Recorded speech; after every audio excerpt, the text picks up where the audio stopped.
Mura lang. Nag-advertise si Lita, kakain daw dito. Oy, may surfing sila. May ano. Ay, ito palang kaya. Ay, anya. Surfing yan. Surfing. Doon ka na lang mag-surfing sa Pinas. Kaya. Golden Blue Marina. Ah, Inulit na naman yung pangalan niya, guys. Oh.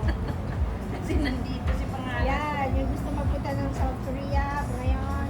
Oh. Yun, yung Seoul Tower. Kitang-kita. Punta kayo dito. Hanapin nyo lang to, yung mukha na to, ha? O, ayan. Blue Marina. Hanapin nyo lang mukhang ito. Hindi nyo mahanap eh. Golden